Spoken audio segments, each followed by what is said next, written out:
Tani është ngritur alarmi që kompani telefonike thamë kanë vendosur pajisje të cilat mund të na përgjojnë. Çfarë është Deep Packet Inspection? DPI quhet kjo. Do me thënë Deep Packet Inspection. Çfarë është DPI? Unë do ta shpjegoj me një metaforë.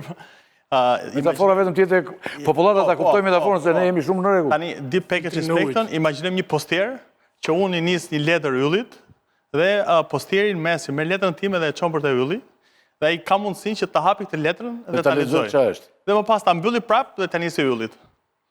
Kjo është Deep Packet Inspection. Do me thënë DPI-ja, Deep Packet Inspection është, si që thatë ju metaforën, ai mund ta marrë ta përdorë atë lajm për interesat të tjera dhe të kryejë njëkohësisht dhe punën për cilën është montuar. Besoj, popullata e kupton bashkë me ne, se unë nuk e di jam me të drejtën, ndajt pyetja dhe e kuptova dhe unë tani mirë. Do me thënë, kjo është një pajisje e cila mund përdoret dhe për punë të tjera.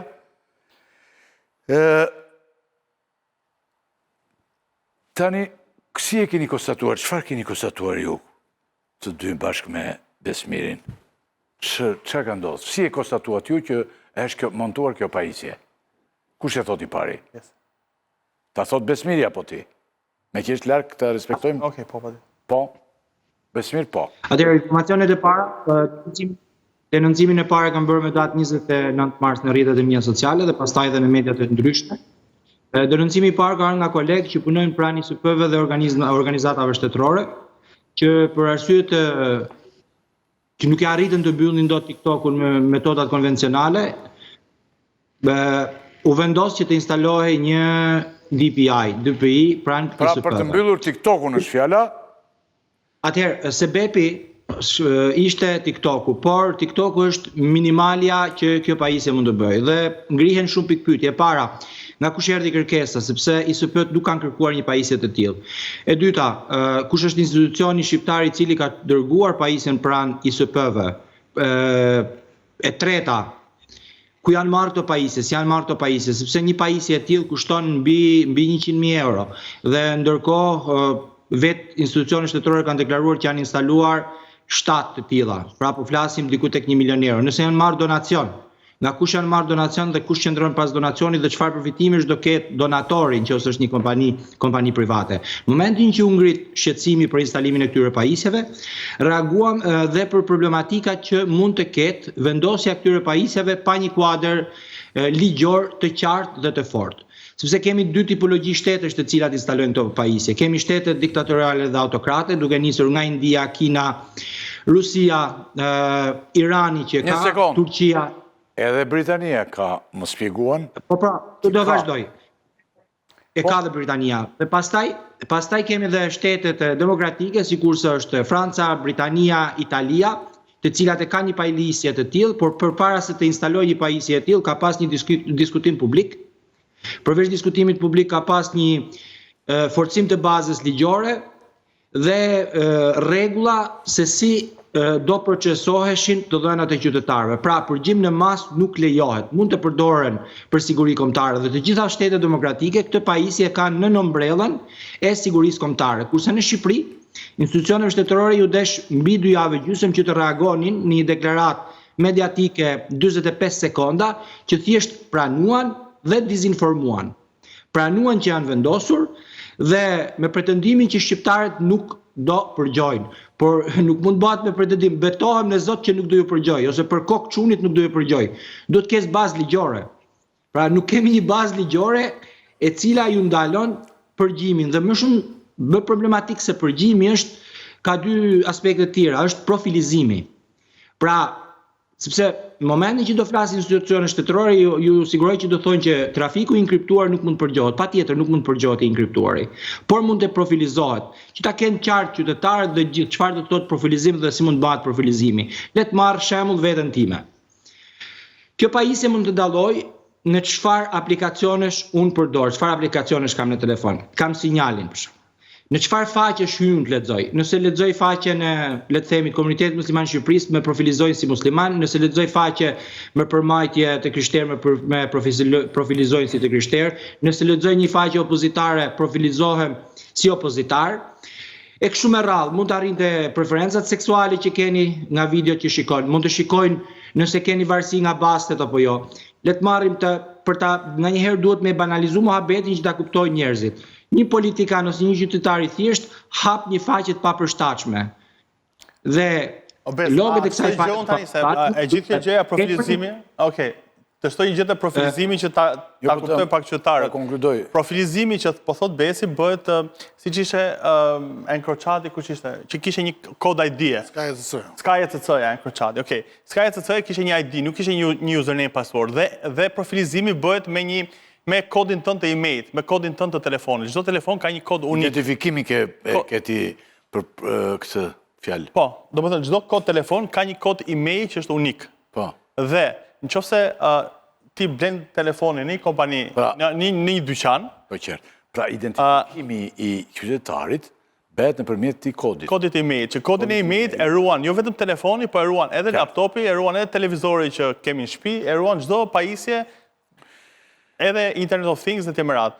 Dhe këtu na është bërë një përgjigje është se tani sikur vendosim kamerën në shtëpi, te shtëpia e çdo individi dhe themi ne do të filmojmë të gjithë jetën tënde, po ne do ta përdorim vetëm nëse ti ke vjedhje në shtëpi.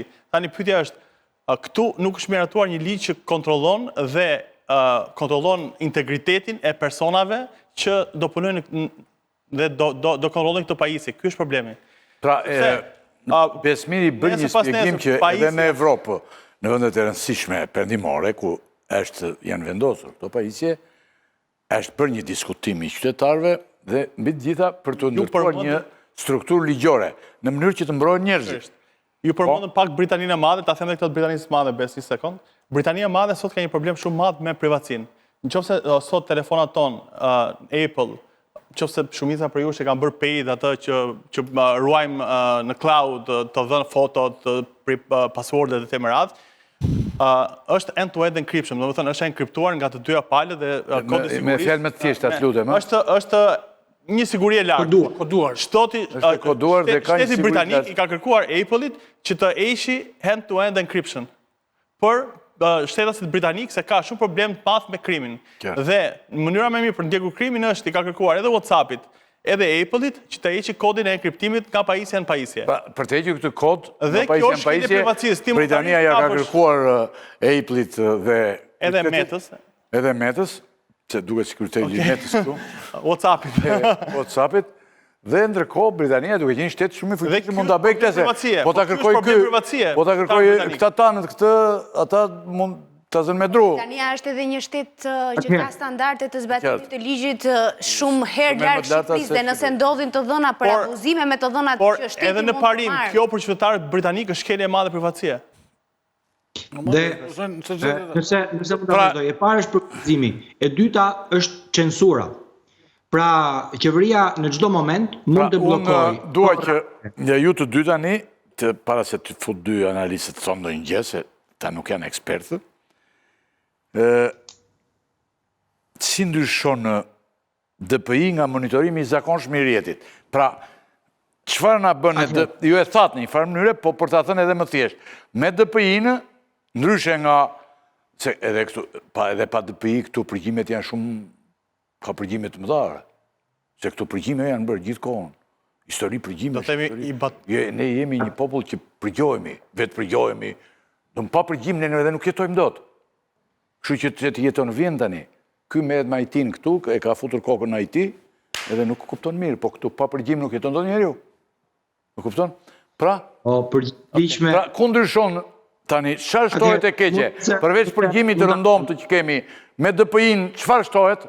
Popullat shkret. Përgjimi, monitorimi normal bën thjesht shikon te paketa vetëm headerin. Pra mund të shikosh që një përdorues po bën trafik, por nuk e monitoron, nuk e dallon dot çfarë programi po përdor, sa kohë po qëndron tek ai aplikacioni, çfarë faqe, emrin e faqes, gjitha këto gjëra që nuk i bën dot. Monitorimi thjesht i bën DPI-ja. Plus DPI-ja mund të bëj dhe censurimin. Pra me monitorim thjesht nuk arritën ta mbyllin TikTokun në Shqipëri. Kurse me DPI në të dy kompanitë mobile u mbyll TikToku. Nga ana tjetër, DPI aty mund bëj degradim të shërbimit, jo vetëm mbyllje. Le të themi tani jemi tek MCN-ja, jemi live. Me anë të kësaj pajisje mund të bëj degradimin dhe fjalët tona dhe video jo nuk do ishte mundur të realizohej. Përdorimi i fundit i DPI-s ishte në Turqi me rastin e arrestimit të liderit të opozitës. Imamoglu. Ku shteti e përdori DPI-n. Për arrestimin e Imamoglus. Çfarë ndodhi? Po, e përdori DPI-n për të mbyllur gjitha rrjetet sociale, për të mbyllur VPN-et që shmangnin. Dhe i mbyllën? Po i mbyllën, dhe nga dalësimin e internetit për gjithë Stambollin. Qytetarët ishin terr informativ dhe nuk komunikonin dot me njëri tjetrin, nuk organizonin dot protesta nëse donin të organizonin, nuk e kuptonin çfarë po ndodh, etj. Pra, një ndër bazat të DPI-s është censura. Pra, shteti aktualisht ka në dorë një armë pa leje. Për sa kohë nuk ka legjislacion, sepse dhe arma mund mbahet nëse keni një leje për mbajtjen e saj. Ajo që ne po kërkojmë është që nxjellni lejen, pastaj blini armën. Ato kanë marrë armën, kanë instaluar armën, e kanë mbushur.